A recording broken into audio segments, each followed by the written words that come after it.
क्या, तो zero iota, यहाँ जीरो है, यहाँ आयोटा के साथ 2 मल्टीप्लाई में है, तो इसलिए ये सिंपल सा क्या हो गया, प्योरली इमेजिनरी वैल्यू हो गया 2 आयोटा। जो अब हम लोग पढ़ रहे हैं, इससे पहले हम लोग पढ़ाई नहीं किए थे, प्योरली रियल का ही पढ़ाई किए थे, वो आपस में जीरो के बराबर होगा। ठीक है, this is for complex number, this is for complex number, not for real number में है, मतलब कि हम लोग डिवाइड नहीं करते, कॉम्प्लेक्स नंबर में डिवीजन नहीं होता। हट गया 2 आयोटा पाई का 2 और आंसर आ गया आयोटा, है ना, सही है।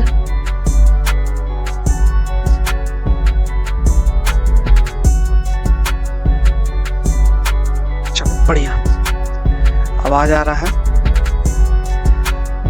साउंड पहुंच रहा है, हेलो हेलो हेलो, बहुत बढ़िया। क्या हालचाल है, सही है, उम्मीद करते हैं सही होंगे भी। तो हम लोग क्या कर रहे थे, ये हमारा थर्ड लेक्चर है कॉम्प्लेक्स नंबर का, राइट। और इस थर्ड लेक्चर में, सेकेंड लेक्चर में वीडियो रिकॉर्ड ही नहीं हुआ, आधा वीडियो रिकॉर्ड हुआ आधा नहीं हुआ, उसी को यहाँ पे देखो, ये वाला मुझे लगता है आप ये वाला पोर्शन को आप वीडियो में देख लिए होंगे, है ना। और इसके बाद का जो भी है, जैसे कॉम्प्लेक्स नंबर के बारे में जो बताया गया था, वो इसके आगे इमेजिनरी, प्योर रियल, कुछ क्वेश्चंस भी थे,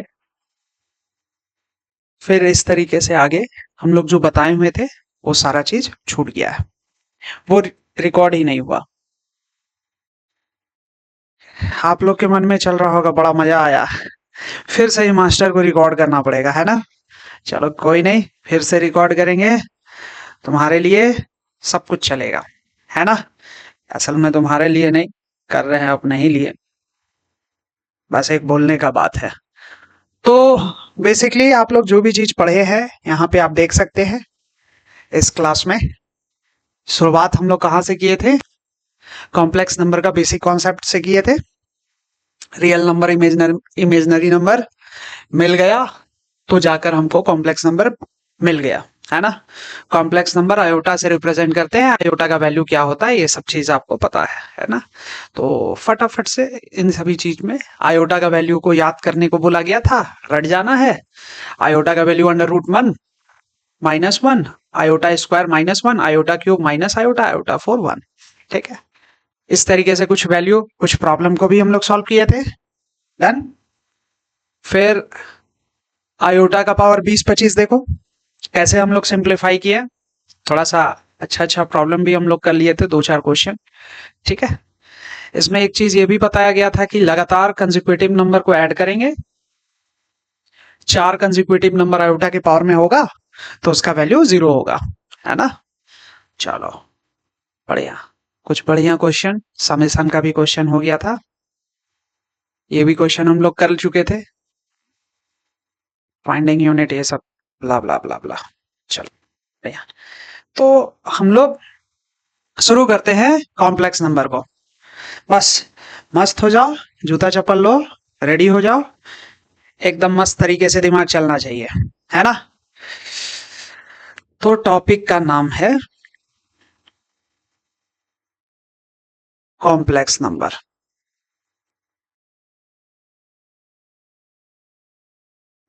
और कॉम्प्लेक्स नंबर में क्या बता दिया गया था, कॉम्प्लेक्स नंबर में क्या बताया गया था कि कॉम्प्लेक्स नंबर जेड से रिप्रेजेंट होता है, एक्स प्लस आयोटा वाई दिखाते हैं, ये X plus iota Y, simple सी बात है, एक्स प्लस आयोटा वाई, जिसमें एक्स तुम्हारा रियल पार्ट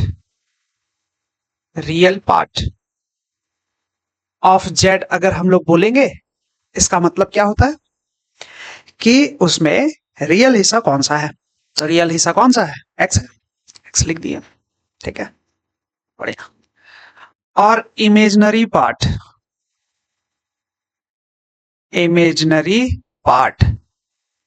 ऑफ जेड क्या होता है, इमेजिनरी पार्ट ऑफ जेड क्या होता है, देख लो, कौन मल्टीप्लाई में है, आयोटा के साथ कौन मल्टीप्लाई में है, बस वो देख लेना है। देख के बताओ क्या लग रहा है। तो वाई हो जाएगा, ऑटोमेटिकली मान लेना है ना। आयोटा के साथ जो मल्टीप्लाई में है ऑटोमेटिक मान लेना है कि वो कौन सा पार्ट है, इमेजनरी पार्ट है, उसमें आयोटा को लिखने की जरूरत नहीं है। डायरेक्टली बोल देना कि हाँ भाई पाई है। शॉर्ट में इसको हम लोग लिख देंगे रियल पार्ट ऑफ जेड, और इसको लिख लेंगे इमेजनरी पार्ट ऑफ जेड। कोई दिक्कत नहीं, कोई लोड नहीं, है ना। यहां तक में तो कोई बात ही नहीं है, सिंपल सा बात है। अब इससे दो कहानी है, समझो। जब ये बोला जा रहा है, ठीक है भैया, कि ये तो हो गया पहला हिस्सा, अब इसमें से दो हिस्सा निकल के आ सकता है। एक कॉम्प्लेक्स नंबर प्योरली इमेजिनरी होगा और एक कॉम्प्लेक्स नंबर प्योरली रियल होगा। कॉम्प्लेक्स नंबर के बारे में बोला जा रहा है कि कॉम्प्लेक्स नंबर दो टाइप का लिख दे रहे हैं, ठीक है। कॉम्प्लेक्स नंबर या तो ये प्योरली रियल होगा और प्योरली इमेजिनरी होगा, ऐसे भी हो सकता है। सिर्फ दो केस नहीं है, मतलब और भी है, लेकिन ये संभावना है कि प्योरली रियल और प्योरली इमेजिनरी भी हो सकता है। इसका मीनिंग क्या है, क्या समझते हैं इस बात से, उसको समझना है। तो देखो फटाफट से करते हैं, ध्यान से समझना। प्योरली रियल का मतलब साफ सुथरा, एकदम रियल वैल्यू रहेगा, इमेजिनरी वैल्यू नहीं होगा, मतलब आयोटा का वैल्यू नहीं है, ठीक है। तो यहां पे हम बोलेंगे प्योरली रियल। तो प्योरली रियल का मतलब क्या हुआ सर, जहां आयोटा का वैल्यू नहीं है, मतलब y का वैल्यू जहां पे 0 हो जाएगा, उसको हम लोग बोल देंगे प्योरली रियल है, ठीक है। जैसे एग्जांपल, अगर हम बोले z इक्वल टू 2 लिखते, तो अगर 2 है तो इसको हम लोग लिख सकते हैं z equal to 2 plus 0 iota, बिल्कुल लिख सकते हैं, क्योंकि यहां y का वैल्यू 0 है, तभी तो कंप्लीट 0 होगा। तो इसलिए इसको हम लोग बोल देंगे ये पूरी तरह से प्योरली रियल वैल्यू है। तो क्लास 10 तक जो आप पढ़ाई किए हैं अभी तक, जितना भी आप पढ़ाई किए हैं किस पे किए हैं, प्योरली रियल पे काम किए हैं। अभी तक आप 10th क्लास तक पे क्या पढ़ रहे थे, रियल नंबर पढ़ रहे थे, उसके अंदर जितना भी वैल्यू जा रहे थे आप प्योरली रियल का ही पढ़ाई कर रहे थे, इमेजनरी का नहीं कर रहे थे, है ना। अब हम लोग बात करते हैं purely imaginary. Purely imaginary value, तो प्योरली इमेजनरी का मतलब x का वैल्यू 0 होना चाहिए, क्योंकि उसमें सिर्फ इमेजनरी वैल्यू होगा, रियल वैल्यू का तो बात ही नहीं है। देखो यहां पे जैसे एग्जांपल के लिए हम यहां बोल दिए z इक्वल टू 2 आयोटा लिख दिया। इसका मतलब क्या है, इसको हम लिख सकते हैं z is equal to 0 plus 2 iota, ठीक है। तो 0 आयोटा, यहां 0 है, यहां आयोटा के साथ 2 मल्टीप्लाई में है, तो इसलिए ये सिंपल सा क्या हो गया, प्योरली इमेजिनरी वैल्यू हो गया 2 आयोटा, जो अब हम लोग पढ़ रहे हैं। इससे पहले हम लोग पढ़ाई नहीं किए थे, प्योरली रियल का ही पढ़ाई किए थे, है ना। तो ये सिंपल सा कुछ बात है जिसको हम लिख दिए हैं, फटाफट से इसको नोट डाउन कर लो।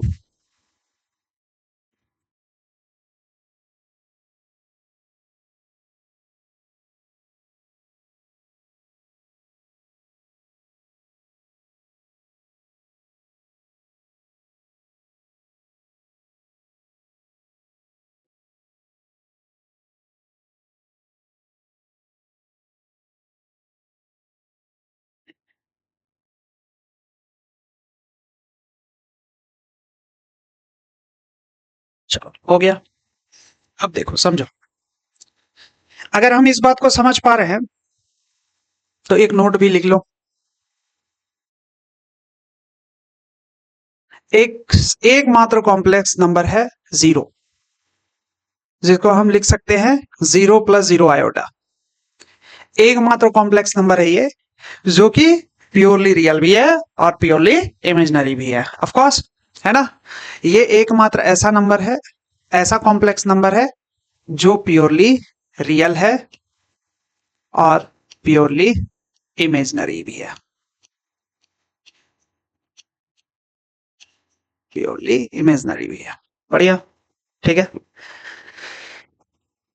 प्योरली रियल और प्योरली इमेजनरी सिर्फ z is equal to 0 plus 0 iota होगा। ठीक है, नोट में लिख लो, आगे बढ़ू। अच्छा, ये बात भी हो गया। अब समझो, ये पहला नोट। दूसरा नोट, एक चीज देखो, जैसे हम लोग जब रियल वैल्यू की बात करते हैं, रियल वैल्यू का मतलब जैसे हम बोले 2 और 3, उसमें पूछ दिया जाए ये बताओ कौन बड़ा है, तो हम लोग बोलते हैं ना कि 3 बड़ा है। थोड़ा सा यहां लिख देते हैं, यहां लिखते हैं 3, 2 में कौन बड़ा है, तो 3 बड़ा है सर। तो बताओ तो हमको एक बार, -2 और -3 में कौन बड़ा है? लड़ जाता है ना। ठीक है, तो -2 बड़ा है। सही। तो इसमें रियल वैल्यू में तो कंपैरिजन पॉसिबल है, कंपेयर तो हम लोग कर रहे हैं, यस और नो? तो हम लोग कंपेयर यहां पे कर पा रहे हैं। लेकिन कॉम्प्लेक्स नंबर में जब बोलते हैं, जैसे z1 is equal to 2 plus 3 iota बोल दिए, और z2 इक्वल टू सपोज करो 3 प्लस 5 आयोटा। अब हम यहां बोल रहे हैं कि कौन बड़ा होगा। तो देखो यहां पे z1 और z2 कॉम्प्लेक्स नंबर के साथ ये पॉसिबिलिटी नहीं है कि कौन बड़ा होगा, z1 बड़ा है या z2 बड़ा है, z1 बड़ा है या z2 बड़ा है, ये पॉसिबल नहीं है, नॉट पॉसिबल। हम लोग बात ही नहीं करेंगे, हम लोग चुपके से चुप रहेंगे इन सभी बात पे कि कौन बड़ा है कौन छोटा। कॉम्प्लेक्स नंबर में ऐसा होता ही नहीं है, कंपैरिजन पॉसिबल नहीं है कॉम्प्लेक्स नंबर में बड़ा और छोटा नहीं बताया जा सकता। ठीक है, बढ़िया। हाँ, मतलब क्या है, इक्वलिटी जरूर बताया जा सकता है, इक्वलिटी बताया जा सकता है।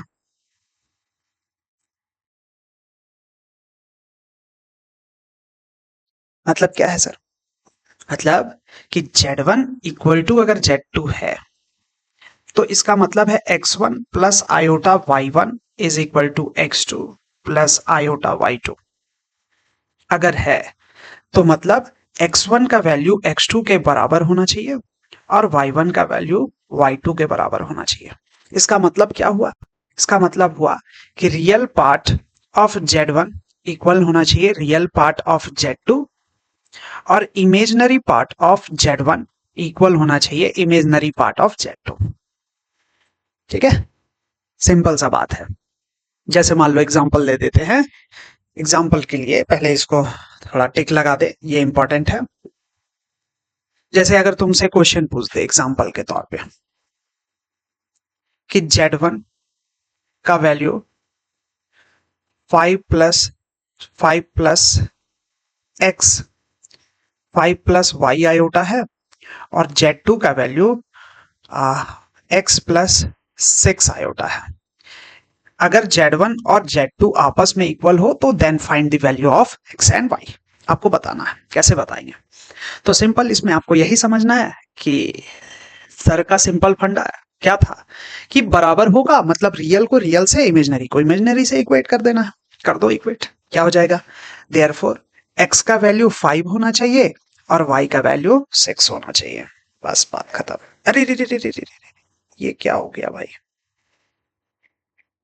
बढ़िया, ठीक है, हो गया यहां तक, कोई दिक्कत? फटाक से इस बात को लिखो, आगे बढ़ो, लिख लो। वीडियो थोड़ा कट रहा है क्या?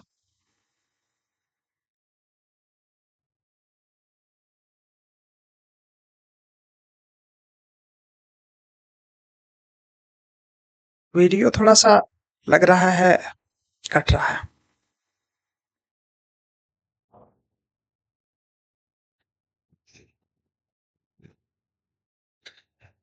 ओह, शुरू करें? सही है, ठीक है, यहां तक हो गया। अब चीज को आगे बढ़ाते हैं। देखो, इतना दूर तक हमको समझ में आ गया हो तो आगे क्या करना है वो देखो।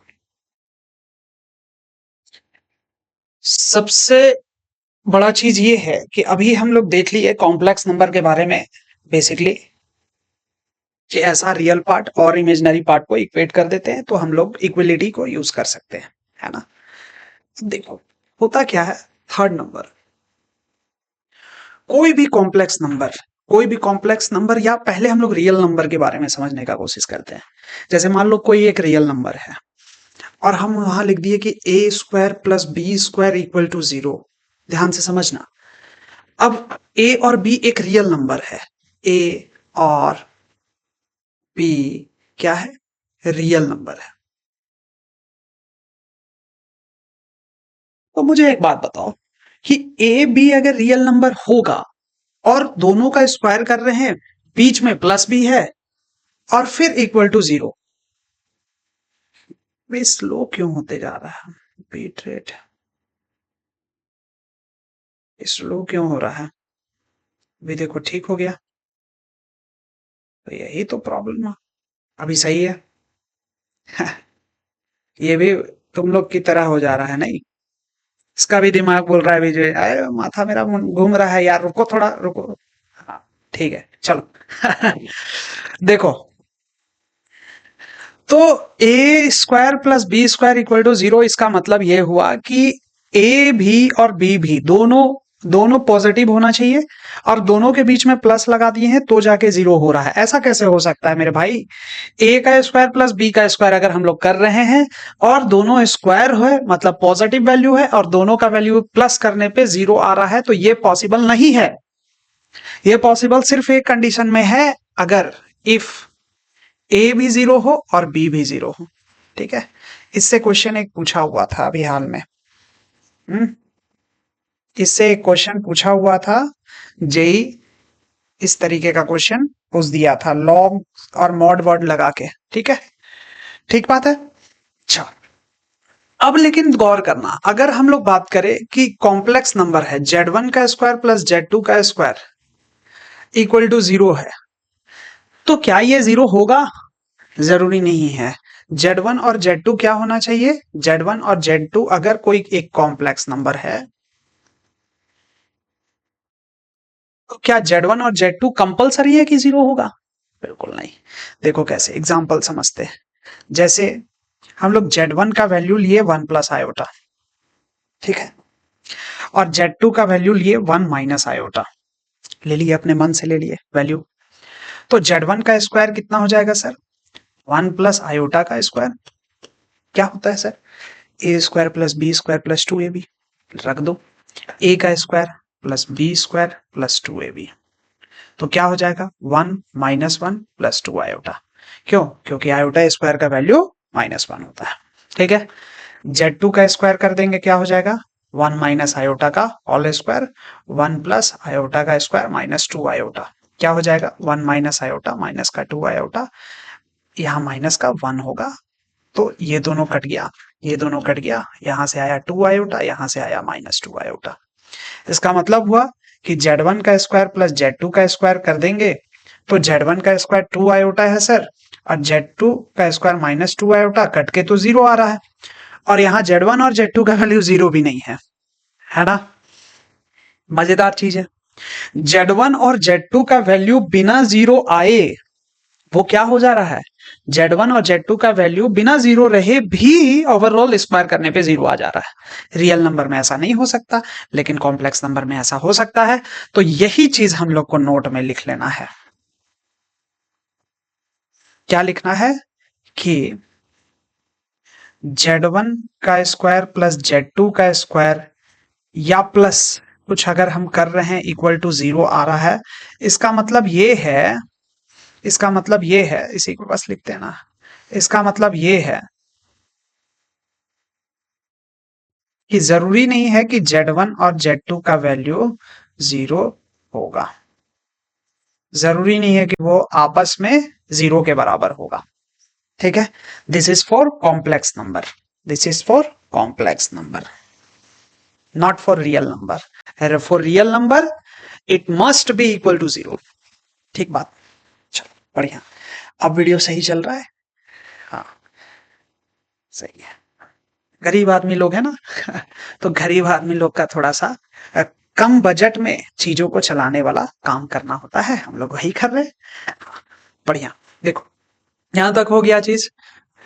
चौथा नंबर पॉइंट, लेकिन ये चीज अगर हम लोग गौर करेंगे, यही चीज अगर एडिशन का बात कर दे, मल्टीप्लीकेशन का बात कर दे, कि जैसे कोई भी दो number A B equal to 0 है, इसका मतलब है कि इंटू कर रहे हैं तो या तो ए 0 होगा और बी 0 होगा, या दोनों 0 हो सकता है, ए और बी दोनों 0 हो सकता है ना। सेम चीज होता है कॉम्प्लेक्स नंबर के लिए भी। कॉम्प्लेक्स नंबर के लिए अगर Z2 का वैल्यू 0 के बराबर आ रहा है, मतलब कि कंफर्म है या तो Z1 0 होगा या तो Z2 0 होगा, और या Z1 और Z2 दोनों 0 होगा। ठीक है, इस चीज को दिमाग में रखना। मतलब मल्टीप्लिकेशन वाले में कोई दिक्कत नहीं है, प्लस वाले में दिक्कत हो रहा था, जो आपको समझा दिया गया। ठीक बात है, यहां तक कोई दिक्कत किसी को नहीं है। फटाफट से इस सारे चीज को नोट डाउन कर लो, फिर आगे बढ़ते हैं।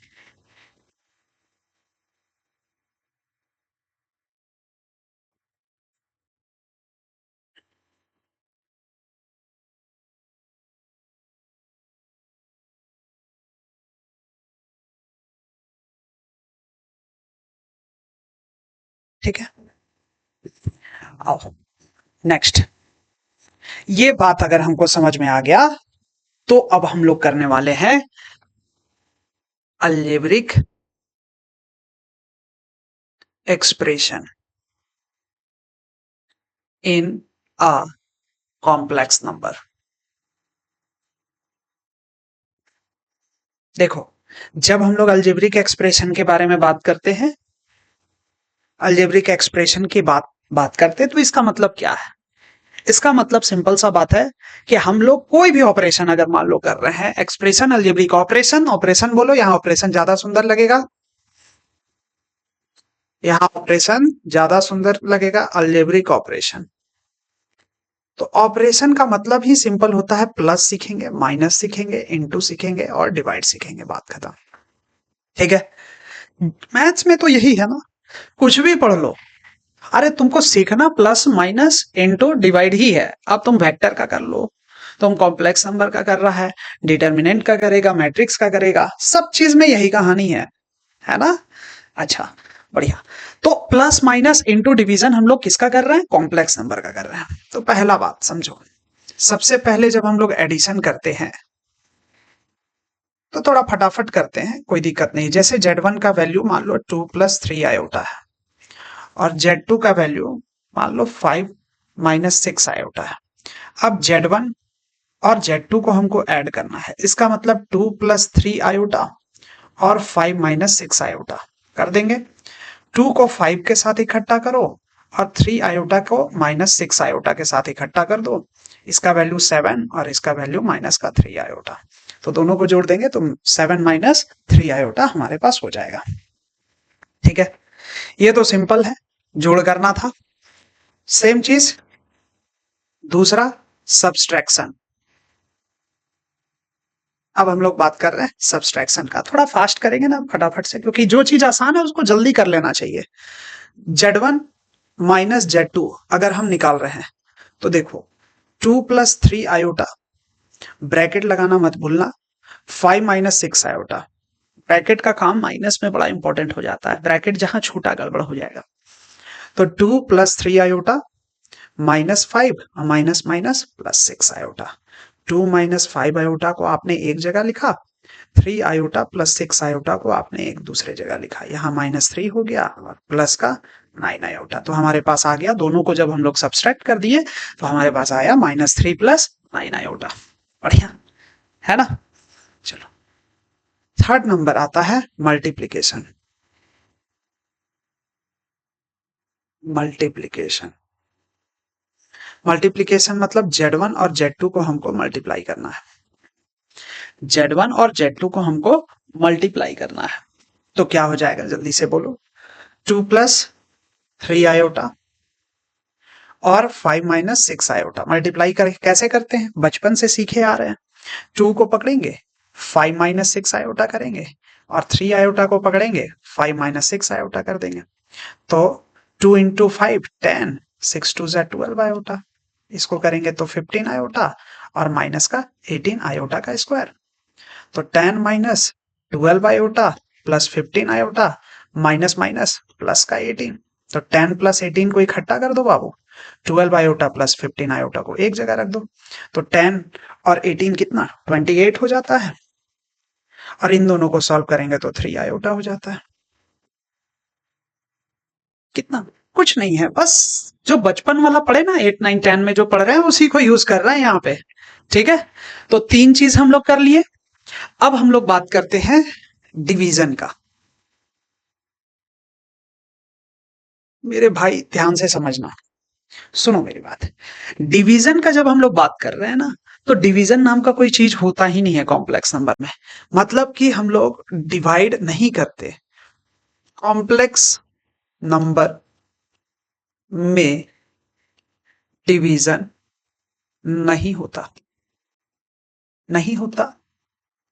ठीक है, कॉम्प्लेक्स नंबर में हम लोग डिवाइड नाम का कोई चीज नहीं करते, तो क्या करते हैं, तो कॉम्प्लेक्स नंबर में हम लोग इसी को रैशनलाइज करते हैं। क्या करते हैं, रैशनलाइज करते हैं। बस मेथड यूज करते हैं, रैशनलाइज मेथड, जिसको हिंदी में बोलते हैं परिमयकरण। परिमयकरण हम लोग ये करते हैं। ठीक बात। हम्म? अब करेंगे कैसे, कहां पे करके दिखाया जाए। सपोज करो, चलो एक क्वेश्चन दूसरा ले लेंगे, क्या दिक्कत है, उससे कुछ काम भी हो जाएगा। जैसे मान लो क्वेश्चन दिया है कि 1 प्लस आयोटा और 1 माइनस आयोटा। ये अच्छा क्वेश्चन है, मतलब जनरली देखने को मिल जाता है इसलिए। तो 1 प्लस आयोटा 1 माइनस आयोटा को हमको रैशनलाइज करना है। तो यहाँ पे हम लोग इंटू कर देंगे 1 प्लस आयोटा और 1 प्लस आयोटा रैशनलाइज कर दिए। ठीक बात है। अब इक्वल टू, देखो यहाँ पे हमारे पास जो वीडियो चल रहा है बीच बीच में रुक जा रहा है, इसका कुछ उपाय करना पड़ेगा, देखना पड़ेगा क्या सीन है।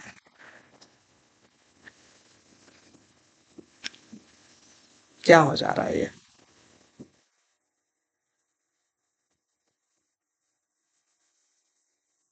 इस सॉफ्टवेयर का प्रॉब्लम है रियल में, है ना। हाँ देखो आप ठीक हो गया फिर से। बीच बीच में वो चीजों को ना उसका सॉफ्टवेयर नहीं ले पाता है दिमाग स्लो हो जाता है।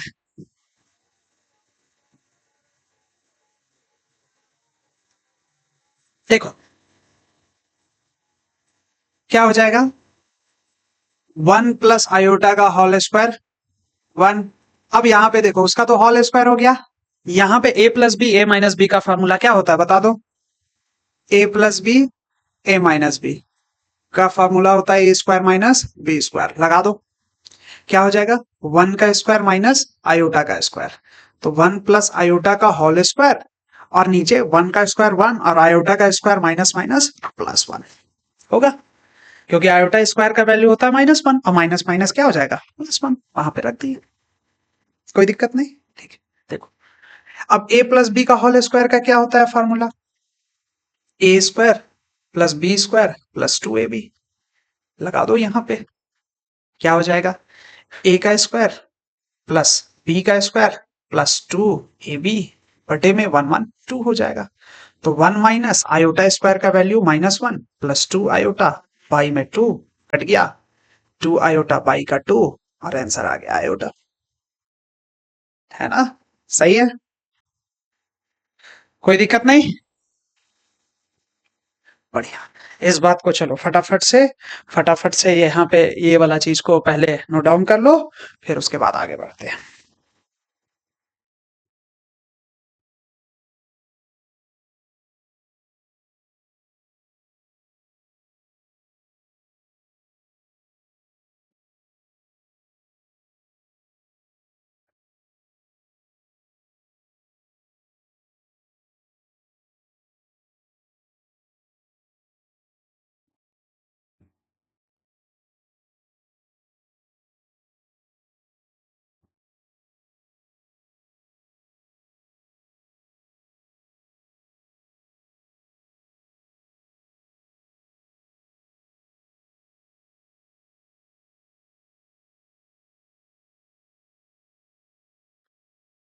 हो गया।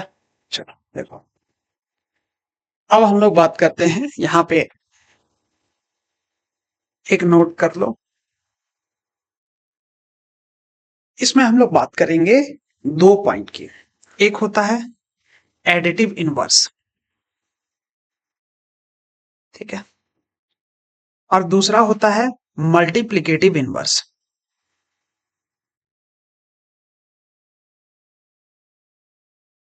ठीक बात है, समझो चीज को। एडिटिव इनवर्स किसको कहते हैं और मल्टीप्लिकेटिव इनवर्स किसको कहते हैं, उसको हम लोग देखेंगे अभी, ठीक ना।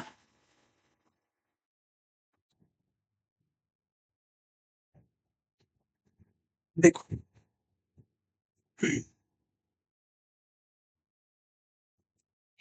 एडिटिव इनवर्स कहते हैं जब कोई भी एक नंबर, उसके साथ क्या हम जोड़ दे जो वैल्यू जीरो हो जाए।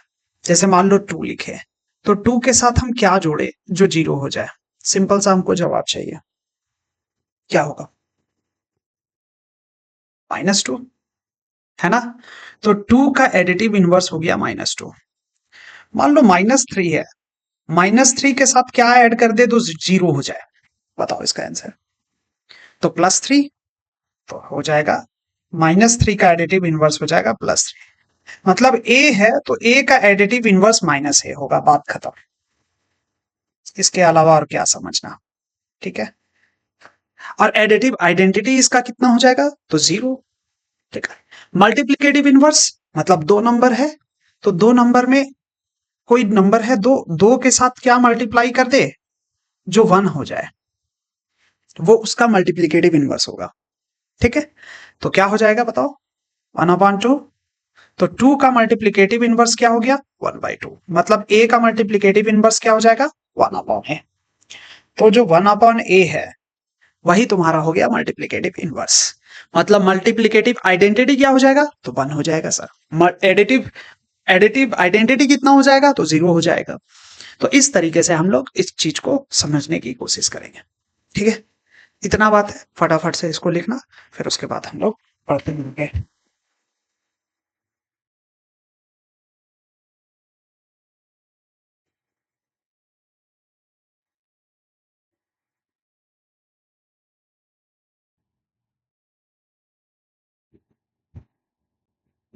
देखो, ये क्वेश्चन हम